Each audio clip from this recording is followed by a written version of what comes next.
जय श्री राम बच्चों। जय Shri Ram. Class 12 physics chapter 2 electric potential and capacitance में लास्ट क्लास में हम लोगों ने क्या पढ़ा था? मैंने तुम्हें electric potential due to system of charges पढ़ाया था। Relation between electric field and potential E is equal to dV by dr ये पढ़ाया था। और एक चीज और पढ़ाई थी, electric potential at any point on the axis of uniformly charged ring. याद है कि भूल गए? तो आज हम लोग स्टार्ट करने वाले हैं equipotential surface and its properties. कोई दिक्कत? उससे पहले मैं तुम्हें इक्विपोटेंशियल सरफेस का मतलब समझा देता हूं, तो बच्चों बोर्ड पे ध्यान से देखते रहना।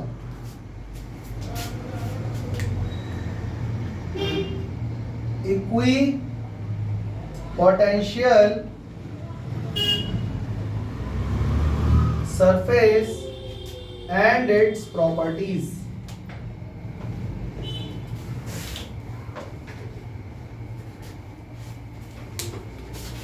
इक्विपोटेंशियल सरफेस की जो प्रॉपर्टीज हैं, चार मेन प्रॉपर्टीज हैं, वो मैं यहां लिख दूंगा। एक बात मैं तुम्हें पहले ही बता दे रहा हूं, प्रॉपर्टीज के अंदर से एक एमसीक्यू बल्कि एक असर्शन रीजन पक्का तुम्हारे बोर्ड के एग्जाम में आएगा, लिख लो। पिछले कई सालों से लगातार हर बार इसकी प्रॉपर्टीज में से एक एमसीक्यू आता है, और यहां तक कि तुम अगर चेक करोगे तो दुनिया के सारे सैंपल पेपर जितना भी जो भी जहां से क्वेश्चन उठा लेना, इसकी प्रॉपर्टीज में से एक असर्शन रीजन पक्का आता है। समझ गए? तो सबसे पहले बात करते हैं कि पोटेंशियल सरफेस क्या होता है। जब यही नहीं पता तो प्रॉपर्टीज कहां से पढ़ोगे? तो मेरी बात सुनो बच्चों, इक्वी पोटेंशियल नाम से क्या समझ में आ रहा है? मतलब कि इक्वल पोटेंशियल, इक्वल पोटेंशियल, यानी कि क्या मैं बोल सकता हूं सेम पोटेंशियल, और इसके पीछे क्या लिखा हुआ है? सरफेस। मतलब कोई ऐसा सरफेस है जिसके हर पॉइंट पर पोटेंशियल सेम है। कैसा हो सकता है?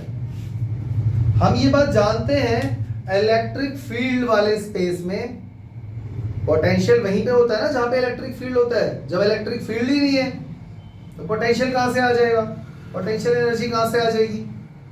तो इलेक्ट्रिक फील्ड वाले स्पेस में अलग अलग पॉइंट्स पे अलग अलग पोटेंशियल होता है। ये बात मैं तुम्हें पहले दिन से बताता आ रहा हूं। तो ये इक्विपोटेंशियल सरफेस कहां से आया और इसका क्या मतलब है? तो बच्चों ध्यान से सुनना, कॉन्सेप्ट अगर समझ में एक बार आ गया ना फिर कभी दिक्कत नहीं आएगी। देखो, मान लो ये एक दीवार है, वॉल है, ये दीवार है, इसको साइड से देखोगे तो लाइन नजर आएगी, और इसके ऊपर बच्चों बहुत सारा क्या है? यूनिफॉर्मली डिस्ट्रीब्यूटेड पॉजिटिव चार्ज, यहां से लेकर यहां तक। कोई दिक्कत? कोई दिक्कत? बच्चों इसके सामने इलेक्ट्रिक फील्ड ऐसे जा रहा होगा इस पूरे रीजन में। मेरी बात समझ में आ रही है? इस पूरे रीजन में इलेक्ट्रिक फील्ड ऐसे जा रहा होगा, इसके बीच में भी ऐसे इलेक्ट्रिक फील्ड इधर इधर जा रहा होगा। सारी लाइनें बनाऊं क्या? समझ गए ना? अलग अलग पॉइंट्स पे अलग अलग पोटेंशियल है, यहां तक भी कोई डाउट नहीं है।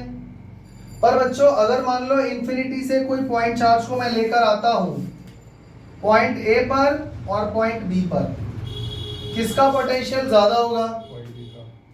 VB या VA? भाई जो बी वाला पॉइंट है वो इसके ज्यादा पास है, तो VB पर पोटेंशियल ज्यादा होगा, A पर कम होगा। कोई डाउट है? नहीं। लेकिन इन दो पॉइंट्स के बारे में आपका क्या विचार है? ये है पॉइंट A, ये है पॉइंट B, तो अब VA बड़ा होगा या VB बड़ा होगा? सोच के बताना। इक्वल होगा ना? दो अलग अलग पॉइंट होते हुए भी पोटेंशियल क्यों सेम हो गया? क्योंकि यहां से वो सेम डिस्टेंस पर आ रहे हैं।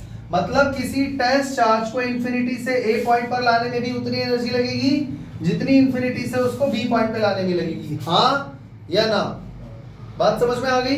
तो मुझे एक बात बताओ बच्चों, यहां पर सिर्फ यही दो पॉइंट तो होंगे नहीं, होंगे नहीं। यहाँ पर ऐसे बहुत सारे पॉइंट होंगे जिनका पोटेंशियल सेम होगा, क्योंकि ये सभी पॉइंट्स इससे इक्वल डिस्टेंस पे है। बोलो हाँ। तो इन सभी पॉइंट्स को जोड़ दूंगा तो क्या बन जाएगा? लाइन या सरफेस? सरफेस बनेगा ना, सरफेस सरफेस, क्योंकि ये 3D पिक्चर है भाई। यहाँ पर एक मतलब ऐसे समझो ना यार, ये ऐसे समझो आप, ये एक प्लेट है, इस पूरे पर पॉजिटिव चार्ज है, ठीक है। इसके सामने इलेक्ट्रिक फील्ड इधर जा रहा है, तो इसके सामने एक सरफेस ऐसा आएगा ना जिस पर सभी पॉइंट्स पे पोटेंशियल कैसा होगा? सेम होगा। अच्छा और एक बात, ये मान लो प्लेट ए है और ये प्लेट बी है। बच्चों इन दोनों का पोटेंशियल सेम होगा क्या? नहीं, इसका पोटेंशियल होगा VA, इस पूरे का पोटेंशियल हो जाएगा VB। अच्छा इस पॉइंट और इस पॉइंट का पोटेंशियल सेम होगा? इस पॉइंट का और इस पॉइंट का पोटेंशियल सेम होगा? नहीं, इन दोनों का सेम है, इन दोनों का सेम है, इन दोनों का सेम है, इन दोनों का अलग अलग है। बात समझ में आ गई? अब क्या तुम मुझे बता सकते हो इक्विपोटेंशियल सरफेस क्या होता है? अब तो बता दो। इक्विपोटेंशियल सरफेस एक ऐसा सरफेस होता है जिसके हर पॉइंट पर पोटेंशियल सेम होता है, इक्वल होता है। कोई दिक्कत? तो पहले इसको डिफाइन करते हैं।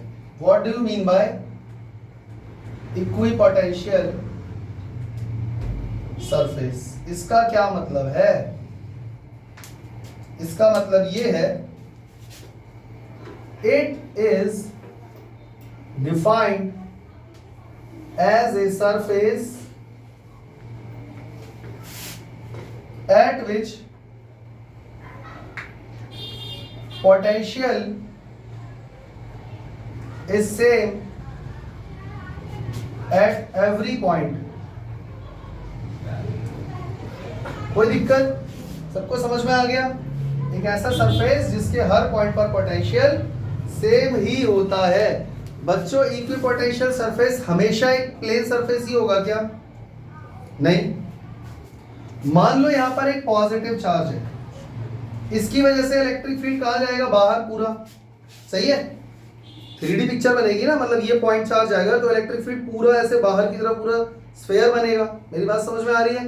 तो जरा सोच के देखो, इससे अगर मैं 5 सेंटीमीटर दूर जाता हूं तो 5 सेंटीमीटर दूर पे जितने भी पॉइंट्स होंगे उन सब पे पोटेंशियल सेम होगा क्या?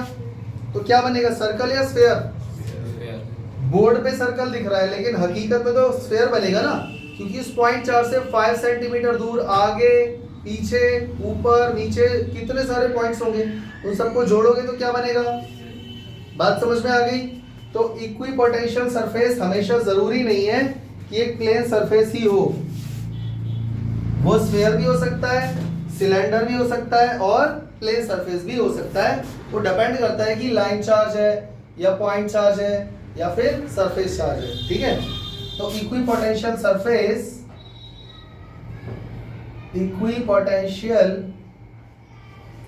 Surface can be plane surface, spherical surface और अ सिलेंड्रिकल सरफेस।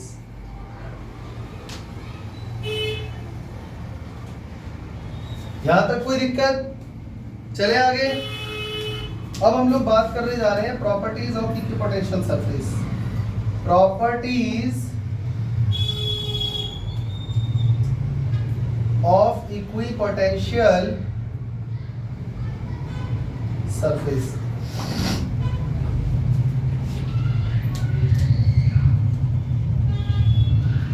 बच्चों मुझे एक बात बताओ,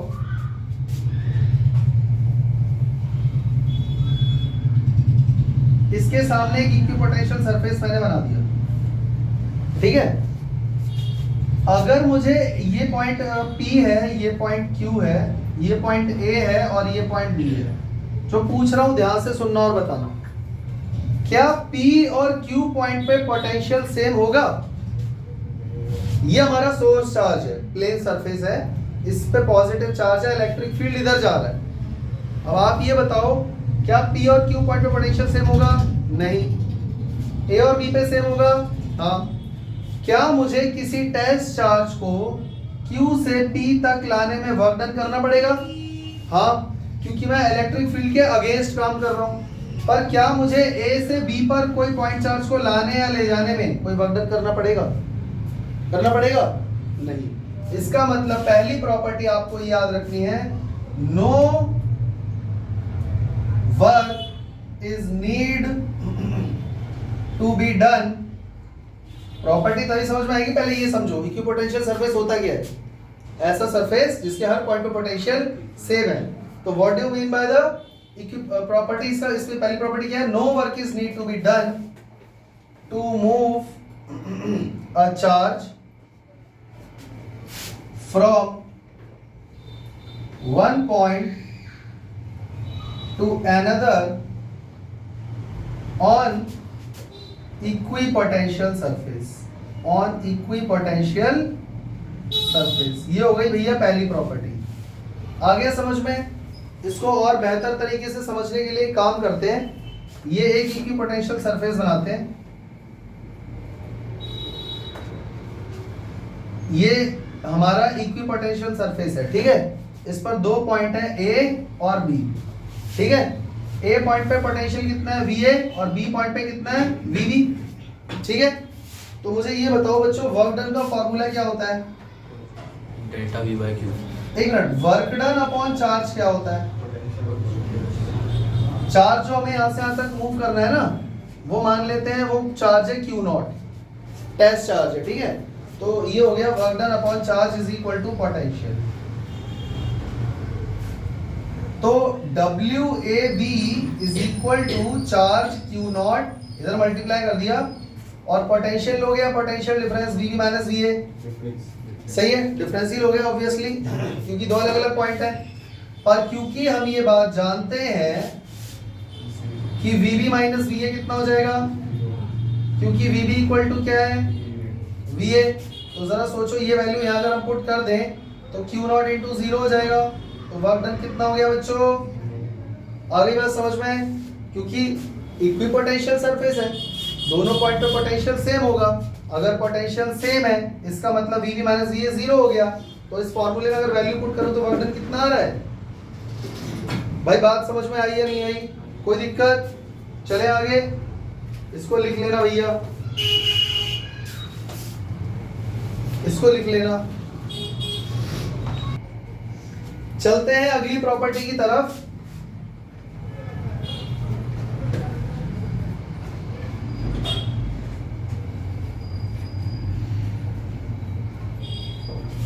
देखो भाई ध्यान से सुनो, मान लो ये वही बॉल है जिस पर पॉजिटिव चार्ज है और इसके सामने ये मैंने इक्विपोटेंशियल सरफेस बनाया।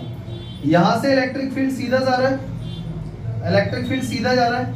क्या ये सरफेस को परपेंडिकुलरली पार करके जा रहा है? इसका मतलब ये हुआ इक्विपोटेंशियल सरफेस हमेशा इलेक्ट्रिक फील्ड के परपेंडिकुलर ही होगा। या हम ये भी बोल सकते हैं कि इलेक्ट्रिक फील्ड हमेशा इक्विपोटेंशियल सरफेस को परपेंडिकुलरली ही पार करके जाएगा। कोई दिक्कत? मान लो पॉइंट चार्ज है, उसके अराउंड मैंने इक्विपोटेंशियल सरफेस बनाया स्फेरिकल, तो चेक करना इलेक्ट्रिक फील्ड सरफेस को परपेंडिकुलरली तो पार करके जा रहा है। मेरी बात समझ में आ गई? तो यहां पर ये बात तुम लोगों को याद रखनी है, दूसरा पॉइंट, कि electric field is always perpendicular to the equipotential surface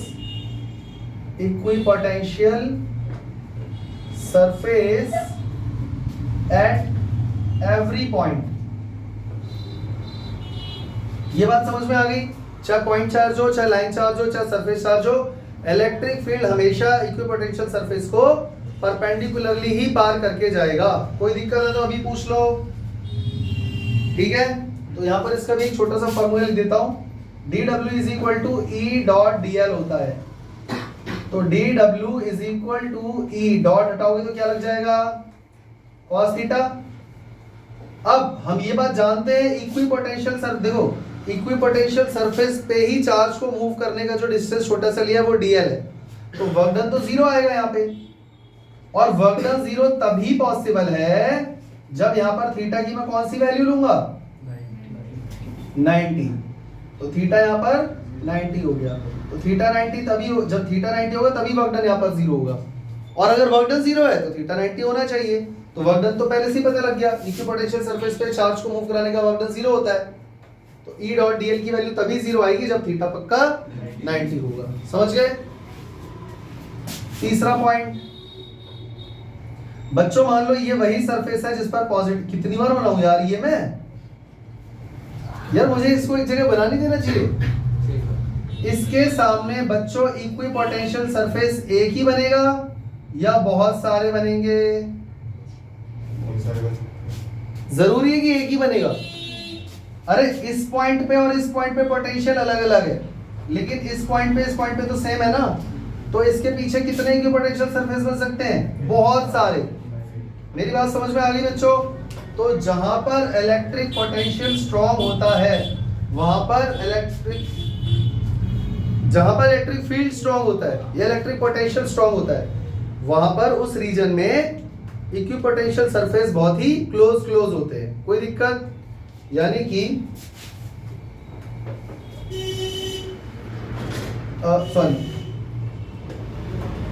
equipotential surfaces are closer in the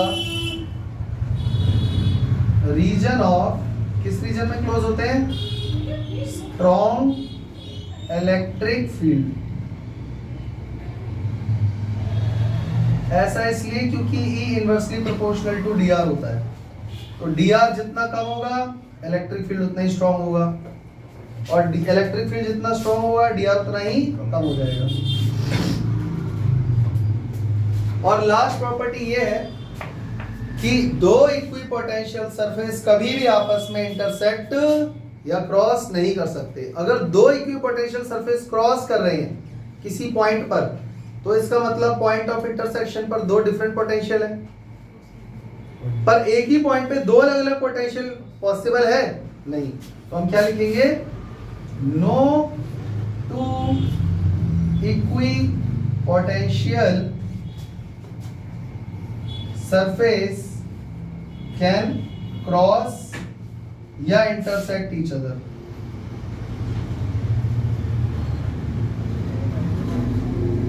this is because, ऐसा इसलिए, this is because at the point of intersection, this is because at the point of intersection two potentials are there which is impossible।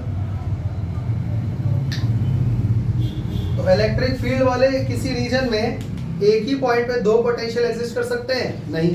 तो इसीलिए दो equipotential surface कभी आपस में intersect नहीं कर सकते। कोई दिक्कत? ये प्रॉपर्टीज याद कर लेना बच्चों। ये वाली प्रॉपर्टी बहुत इंपॉर्टेंट है। यहाँ से क्वेश्चन ये लोग असर्शन रीजन में पूछ लेते हैं या फिर यहाँ से पूछ लेते हैं। ठीक है, या तो तुम्हें चारों ही करनी है। कोई दिक्कत? चले आगे। अब चलते हैं अगले टॉपिक की तरफ, potential energy of system of charges. वैसे तो मैं तुम्हें ये समझा ही चुका हूं कि अगर मान लो स्पेस में बहुत सारे अलग अलग पॉइंट्स पे चार्ज है और उनकी वजह से किसी एक पॉइंट पे पोटेंशियल फाइंड करना है, तो अलजेब्रिक सम करके मैंने बताया था। लेकिन अभी जो हम इसके आगे वाला टॉपिक पढ़ने वाले हैं ना, वो थोड़ा अलग टाइप का है। मतलब कहने का ये है, किसी स्पेस के अंदर, अब उस स्पेस में इलेक्ट्रिक फील्ड हो या ना हो, अगर आपको बहुत सारे इलेक्ट्रिक चार्जेस को लाकर किसी पॉइंट पे, लोकेशन पे असेंबल करना है, तो क्या हमें वर्क डन करना पड़ेगा? करना पड़ेगा ना। वही वर्क डन पोटेंशियल एनर्जी होता है। तो उसी पोटेंशियल एनर्जी को बोलते हैं potential energy of system of charges. अगर नहीं समझ में आ रहा तो मैं एक आइडिया बताता हूं। इस बोर्ड के प्लेन पर मान लो मुझे यहाँ पर दो चार्ज लाने, Q1, Q2 और Q3, या तीन लाने। पिछली बार भी हमने ये टॉपिक जो पढ़ा था ना उसमें वो थोड़ा अलग टाइप का था, मैं तुम्हें याद दिला देता हूँ। ये पॉइंट P है, तो Q1 की वजह से P पर, Q2 की वजह से P पर और Q3 की वजह से P पर टोटल पोटेंशियल कितना होगा, हमने उन सबका अलजेब्रिक सम कर दिया था, याद है। तो ये टॉपिक वो नहीं है, नाम एक जैसा लग रहा होगा पर ये वो नहीं है। इसमें हमें क्या करना है, ध्यान से देखो, इसमें हमें क्या करना है, ये जो तीन चार्ज है ना Q1, Q2 और Q3, इन तीनों को इंफिनिटी से लेकर आना है कहीं से और बोर्ड के प्लेन पर इन 3 पॉइंट्स पे यहां पे लाकर इनको असेंबल करना है। क्या उसमें वर्क डन लगेगा? और इलेक्ट्रिक फील्ड यहां पर हो भी सकता है, नहीं भी हो सकता। अगर इलेक्ट्रिक फील्ड है तो लगेगा ही वर्क डन, और नहीं है तो तब भी लगेगा। लगेगा लगेगा, वही तो मुझे सिखाना है। बात समझ में आई? क्या लगेगा? Work done. क्या लगेगा? वर्क डन को क्या बोलते हैं? Potential energy. अभी समझ में आया potential energy of system of charges का मतलब क्या है? इसका मतलब ये है, it is the amount of work done to bring some या ऑल चार्जेस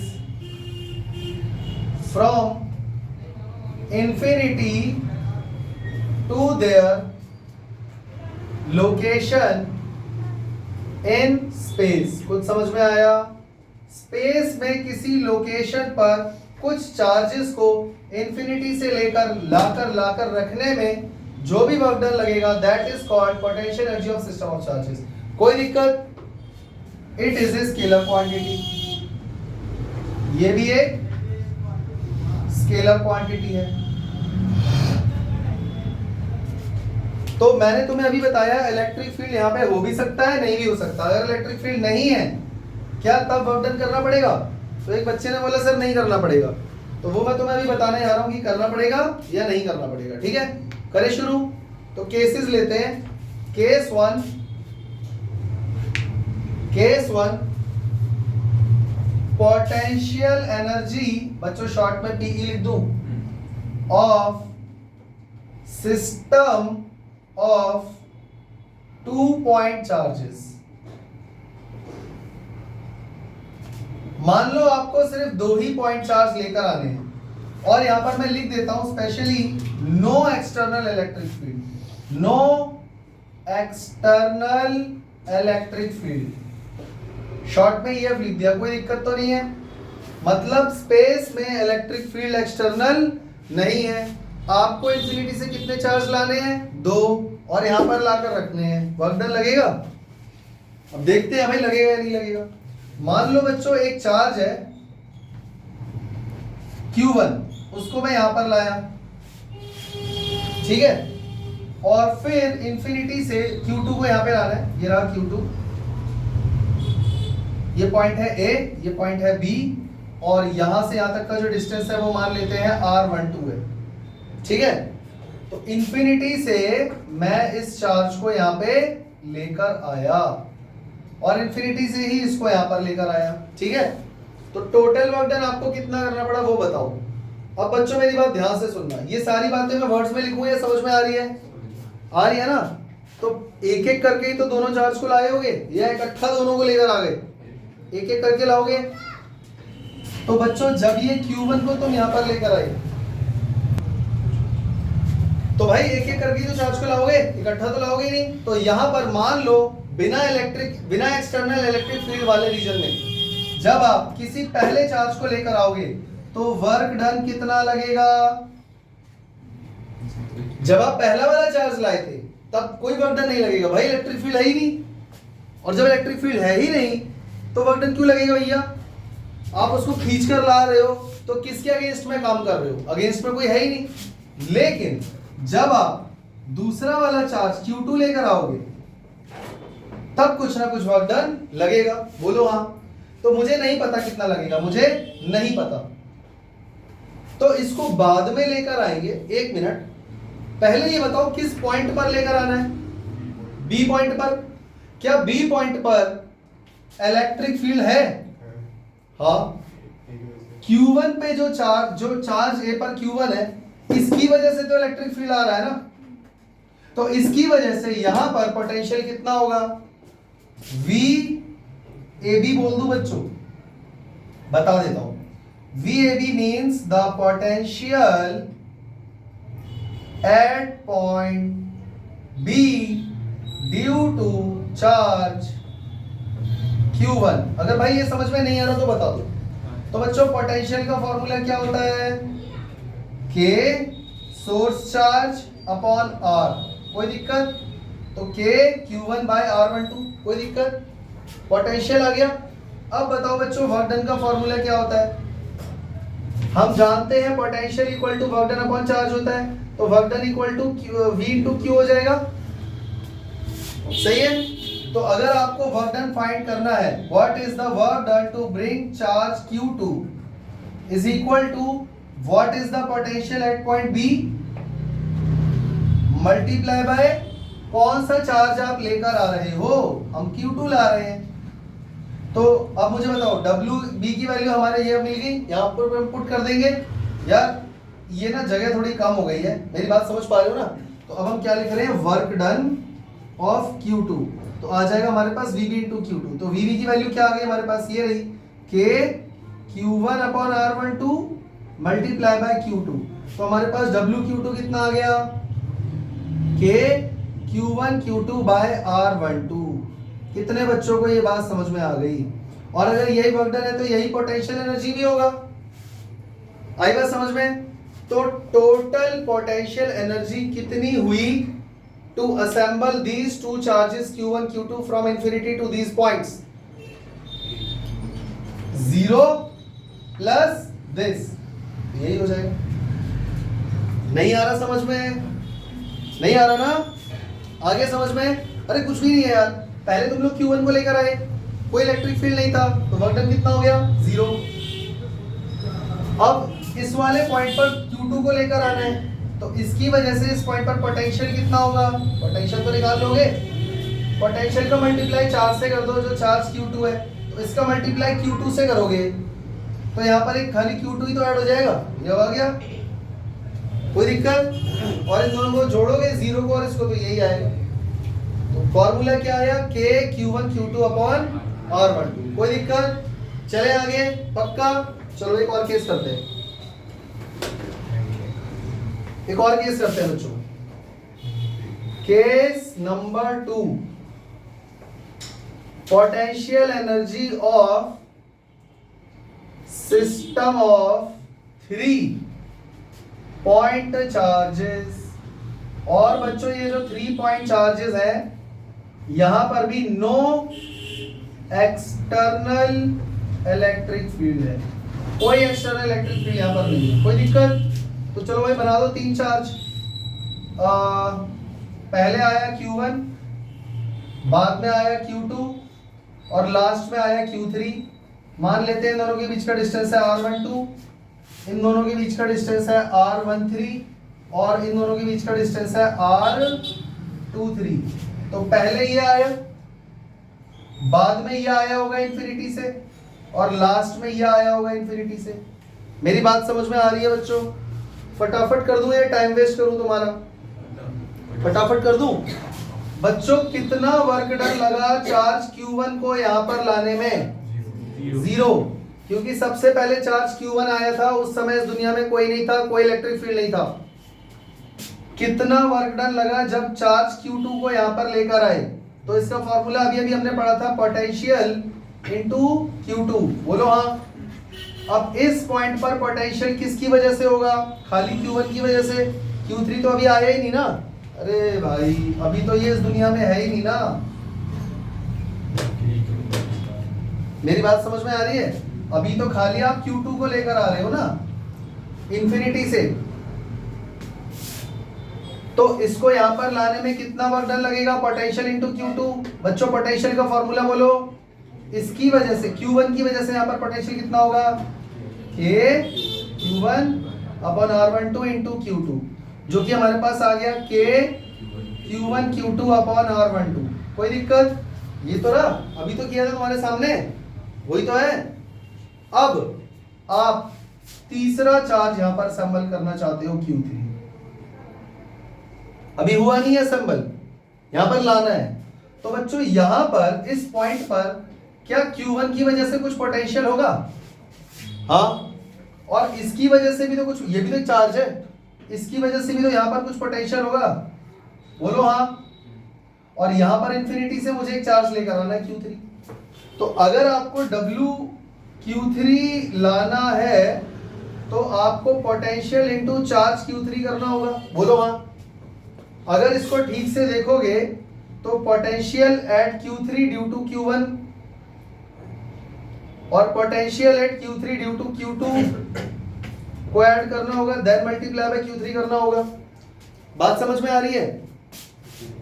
तो इस पॉइंट पर Q1 की वजह से पोटेंशियल क्या होगा? K Q1 bye R13 plus K Q2 की वजह से यहाँ पर पोटेंशियल कितना होगा? K Q2 bye R23 and in दोनों को मल्टीप्लाई Q3 से करोगे कितना आ जाएगा, जल्दी बोलो। K Q1 Q3 upon R13 plus K Q2 Q3 upon R23, बोलो हाँ। समझ में आ गया? अब बच्चों मुझे ये बताओ टोटल वर्क डन कितना हुआ? जितना टोटल वर्क डन होगा उतनी ही टोटल पोटेंशियल एनर्जी होगी, बोलो हाँ। अरे बोलो ना, होगी ना? तो this will be equal to WQ1 plus WQ2 plus WQ3, बोलो हाँ। तो कितना हुआ? WQ1 कितना था?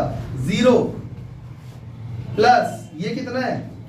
K Q1 Q2 upon R12 plus ये कितना है? इसमें दो टर्म है, K Q2 Q3 upon R23 और plus K Q1 Q3 upon R13। समझ में आ गया? तो टोटल पोटेंशियल एनर्जी आ गई हमारे पास। अब देखो जीरो को ऐड करने का कोई फायदा नहीं है, इन तीनों में से K कॉमन ले लिया, क्या बचा? Q1 Q2 upon R12 plus Q2 Q3 upon R13 plus 23 और Q1 Q3 अपॉन R13। कितने बच्चों को ये बात समझ में आ गई है? कितने बच्चों को ये बात समझ में आ गई है? तो बच्चों क्या जरूरी है हमेशा दो ही चार्ज हो? 3 भी हो सकते हैं, 4 भी हो सकते हैं, 100 भी हो सकते हैं। तो n चार्जेस का एक जनरल फॉर्मूला लिख दूं? तो जनरल फॉर्मूला निकालने के लिए पूरा डिराइव करूं क्या? क्या आपको कुछ पैटर्न मिल रहा है? चेक करो, जब दो चार्ज थे तो फाइनल फॉर्मूला क्या आया? K Q1 Q2 upon R12। जब 3 चार्ज है तो फाइनल फॉर्मूला क्या आया? K को बाहर कर दो, Q1 का रिलेशन Q2 से है, Q1 Q2 by R12, Q1 का Q3 से है, Q1 Q3 बाय R13 और Q2 का भी Q3 से रिलेशन है, Q2 Q3 अपॉन R23। इसका मतलब अगर n चार्जेस हुए तो फॉर्मूला डायरेक्ट लिख सकते हैं, लिख के देखे? चलो भाई आ जाओ, इसका स्क्रीनशॉट लेकर कॉपी में लिख लेना।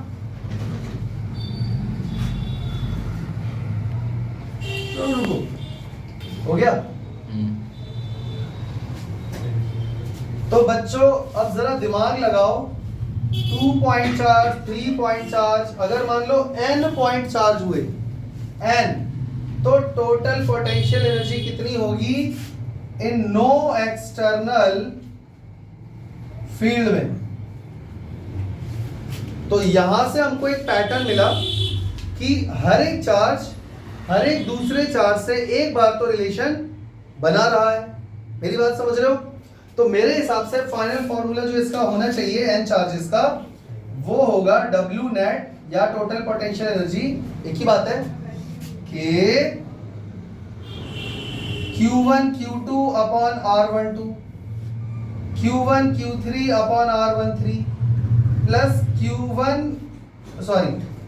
Plus dot dot dot dot dot Q1 Qn, मतलब Q1 n तक सबसे रिलेशन बनाएगा अपॉन R1n, पर अभी पूरा नहीं हुआ।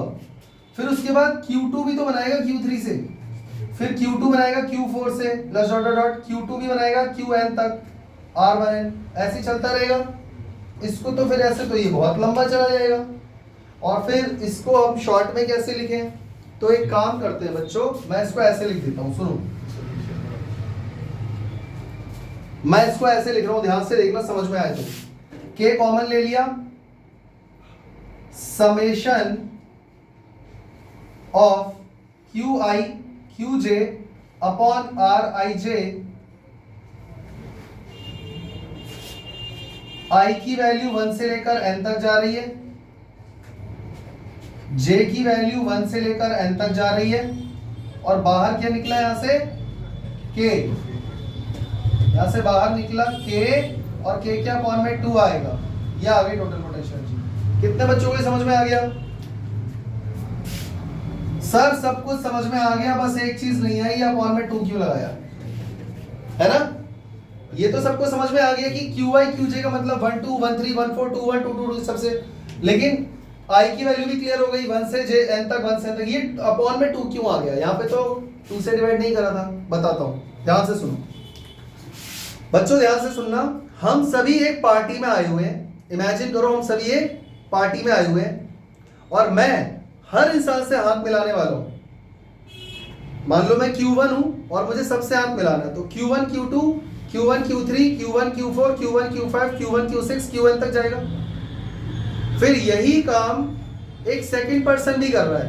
अब जो दूसरा पर्सन है वो पार्टी में बाद में आया, और जो सेकंड पर्सन है वो जब हाथ मिलाएगा तो वापस 1 से शुरू करेगा, तो Q2 वाला Q1 से अगेन हाथ मिलाएगा, Q2 वाला Q3 से, Q4 से। मेरी बात समझ में आ रही है?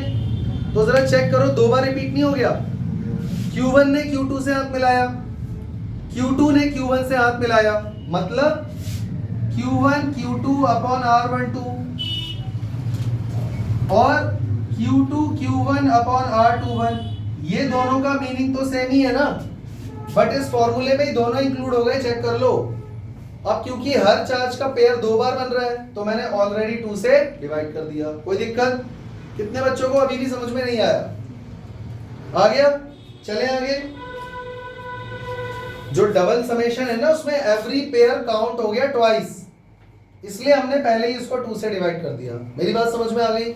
कोई दिक्कत? बच्चों इसके आगे की कहानी हम लोग नेक्स्ट क्लास में स्टार्ट करेंगे। अभी हमारा पोटेंशियल वाला पार्ट पूरा नहीं हुआ है, 10-15 मिनट का काम और बचा है, फिर कैपेसिटेंस पे आ जाएंगे हम लोग, मतलब सही स्पीड चल रही है। तो इसके आगे हम लोग नेक्स्ट क्लास में पढ़ेंगे। तब तक के लिए जय श्री राम, जय हिंद। जय हिंद।